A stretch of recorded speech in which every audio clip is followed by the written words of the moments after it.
Hola, sóc el Quique Herrero, astrònom de l'Institut d'Estudis Espacials, i aquest és un vídeo per la jornada Estem a l'Espai. Em trobo ara mateix a l'Observatori del Montsec, un lloc on es fa recerca en astrofísica en tecnologia de l'espai. Però avui no farem anar a cap d'aquests equips. Avui us vull ensenyar algunes eines bàsiques per a que professors, amb els vostres alumnes, pugueu preparar una sessió d'observació astronòmica del cel. Som-hi!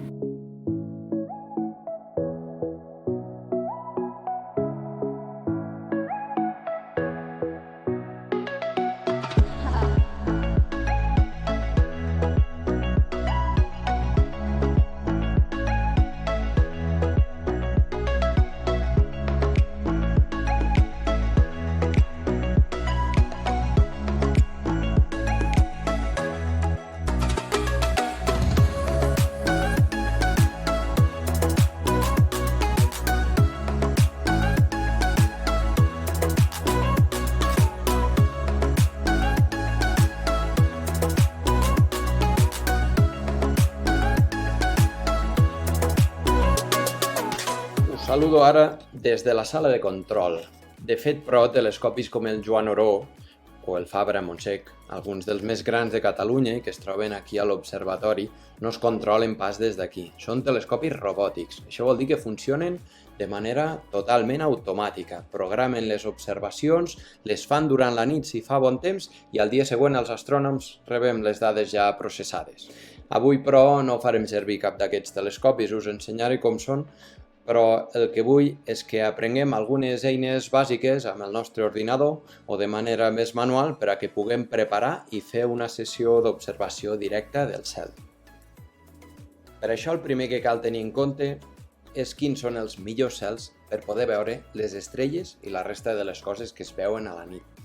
Us ensenyo un mapa de la contaminació lumínica. N'hi ha molts, alguns de més actualitzats, però des d'aquí ja ens fem a la idea de que des de les grans ciutats serà més difícil poder observar els astres més profuns. I en canvi tenim zones, com per exemple aquí, al voltant dels Pirineus sobretot, també la zona de Prades, també per aquí al Pirineu de Girona, des d'on seran els punts ideals, els llocs més foscos, amb menys contaminació lumínica i per tant des d'on podrem observar millor, tant a simple vista com amb diferents aparells òptics, les estrelles i la resta de coses que es veuen de nit.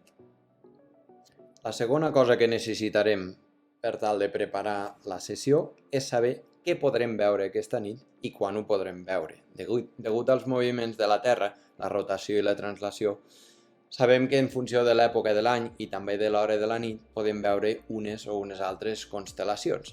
Tenim eines molt senzilles, fins i tot una eina informàtica com Stellarium, que és molt simple i gratuïta, ens permet saber tot això i aprendre moltes més coses. El programa Stellarium és codi obert, gratuït, per totes les plataformes i a més en molts idiomes. Fins i tot el podem obrir sense descarregar-nos a la mateixa web.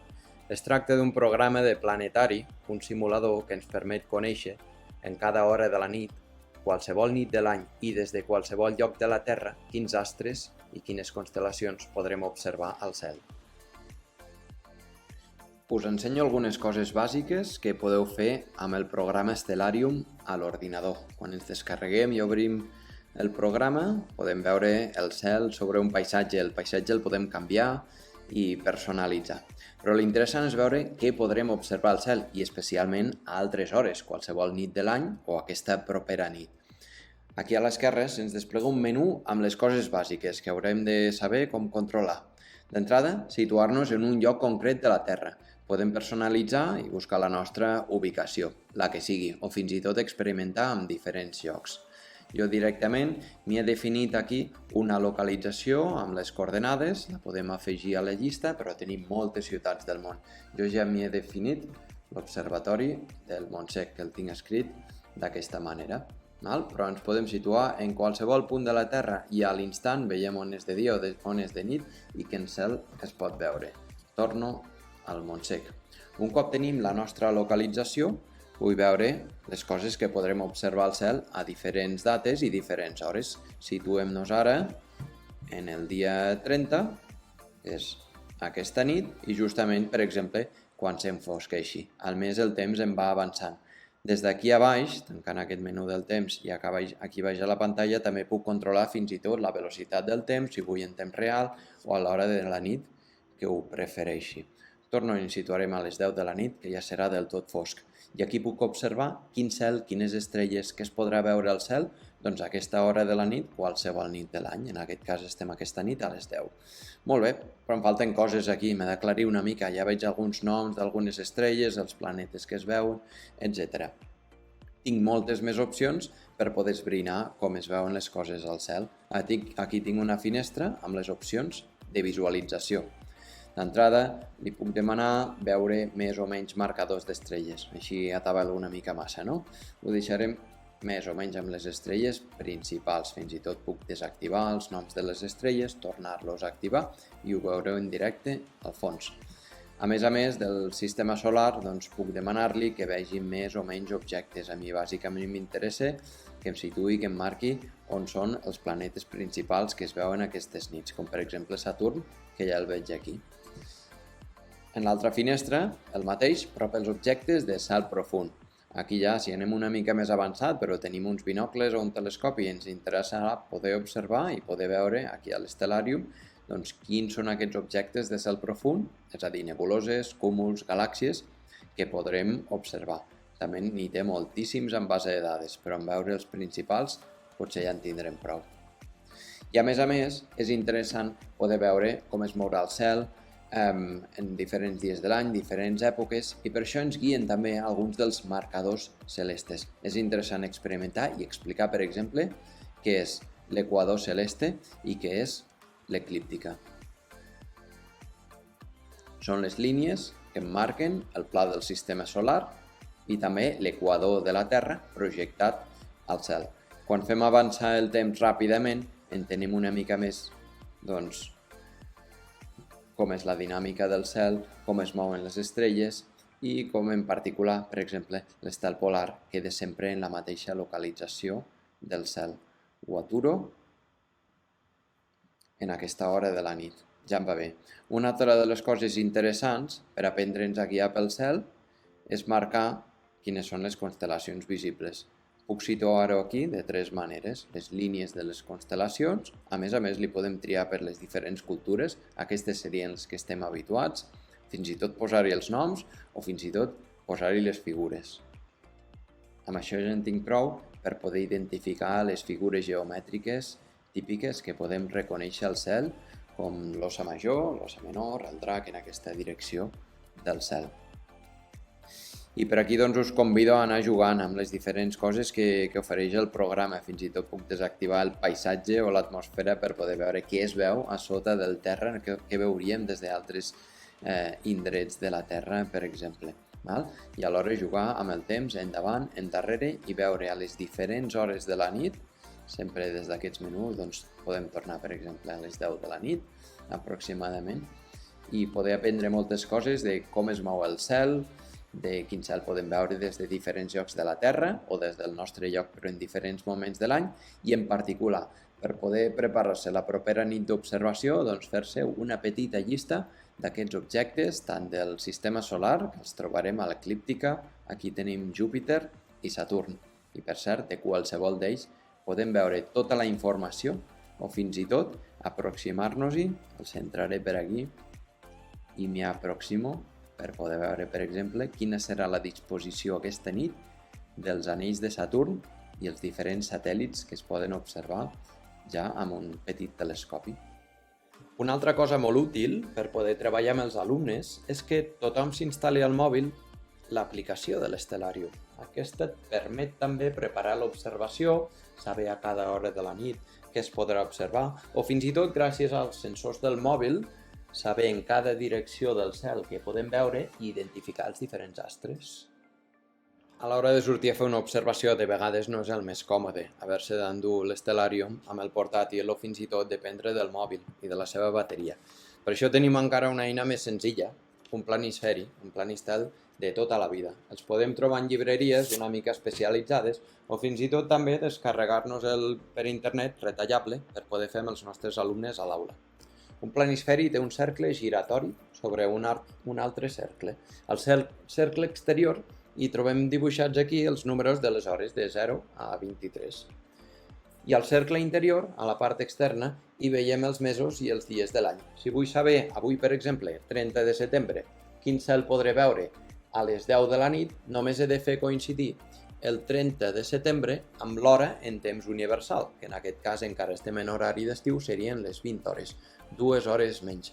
I aquesta finestra mostra les constel·lacions i totes les estrelles que podré veure avui, exactament aquesta nit, cap a qualsevol direcció del cel. És senzill, lleuger, i ens el podem endur de viatge. Abans de sortir a fora, encara em falten dues eines que seran imprescindibles gairebé sempre a l'hora de fer una observació del cel nocturn. La primera és roba d'abric i la segona, menjar i si pot ser beure calent. Ara que encara és de dia, aprofito per ensenyar-vos un aparell molt senzill d'observació, en aquest cas del sol. És un solarescopi. Veieu com una estructura molt senzilla i una òptica que et permet projectar, sense mirar directament, sinó projectar la fotosfera del sol en aquesta superfície, podent observar fins i tot les taques i els grups de taques solars. Tot i que hi ha alguns núvols prims, es poden arribar a veure dos grupets, una taca solar i un grup de taques solars per aquí. Estem en una època amb el sol bastant actiu.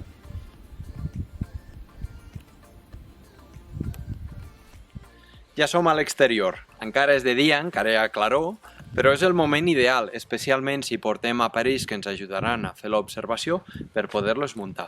I el primer que us vull ensenyar són uns binocles. Aquests no són uns qualsevols, són uns binocles per astronomia. I per això és interessant que siguin el més amples possible. Sempre que trobem uns binocles, tenen dos numerets que defineixen quines són les seves característiques. Per exemple, uns binocles de 7x50 típics ens donaran 7 augments i 50 són els mil·límetres del diàmetre dels objectius. Com més amples, millor. I els augments, de fet, no són una cosa tan important en el cas d'uns prismàtics. Volem veure un tros relativament gran del cel, aproximadament uns 5 graus. Això ens permetrà passejar-nos per la Via Làctea i descobrir algunes coses interessants. També, per exemple, una altra galàxia com és la galàxia d'Andròmeda. Si treballem amb els alumnes per grups i tenim uns quants binocles, doncs és interessant fer grupets de 3 o de 4 o de 5 persones. I és especialment interessant si els podem adaptar i acoblar amb un trípode, perquè permet amb molta més comoditat fer una observació conjunta on entre tots, un per un, anem a buscar aquell objecte, aquell astre que volem observar. Amb els prismàtics, els binocles, podem aprendre moltes coses, a moure'ns pel cel i podem descobrir moltes coses, combinant, per exemple, uns binocles i el que us he explicat amb Stellarium. Ara bé, si volem anar una mica més profund, doncs és interessant poder disposar també d'un telescopi. Amb un telescopi com aquest doncs, podem anar més profund perquè té més augments i també més sensibilitat. Com més diàmetre, capturem més llum. De telescopis n'hi ha de molts tipus diferents, tant per l'òptica com pel sistema de moviments i la muntura. I ara no hi entrarem. Però, en definitiva, és interessant que tots els alumnes, a l'hora de fer servir el telescopi, aprenguin el que són les diferents parts, l'objectiu, tub òptic, el telescopi, la muntura i el buscador. I que tothom aprengui a fer servir o pugui tocar, no només mirar a través de l'ocular, sinó tocar com es mou un telescopi i com es centra, per exemple, una estrella o alguna cosa senzilla utilitzant el buscador i l'ocular. Amb això ja ho tenim tot preparat per poder fer l'observació del cel una nit com avui. Bé, només ens faltaria una cosa.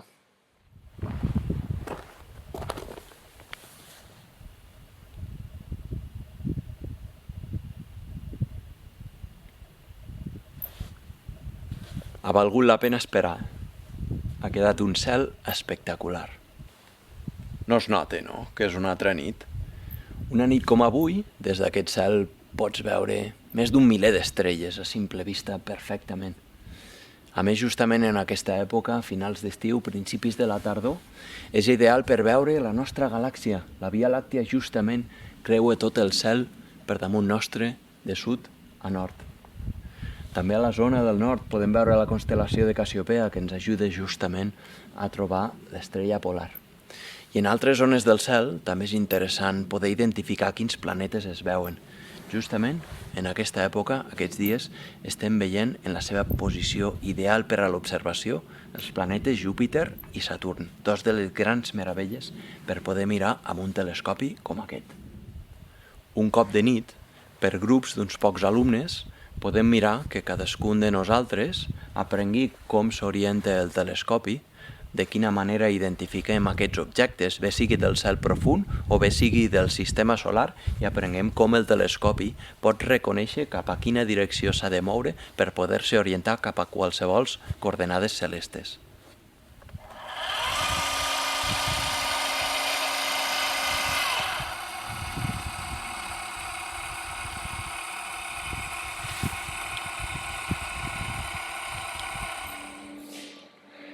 Espero que això que us he explicat us sigui útil i que, sobretot amb paciència i perseverança, us ajudi a gaudir d'una bona observació del cel. Soc a la cúpula del telescopi Joan Oró. Com us deia, el cel ha millorat i això vol dir que d'un moment a l'altre s'obrirà la cúpula i el telescopi començarà a fer totes les observacions que té planificades per avui.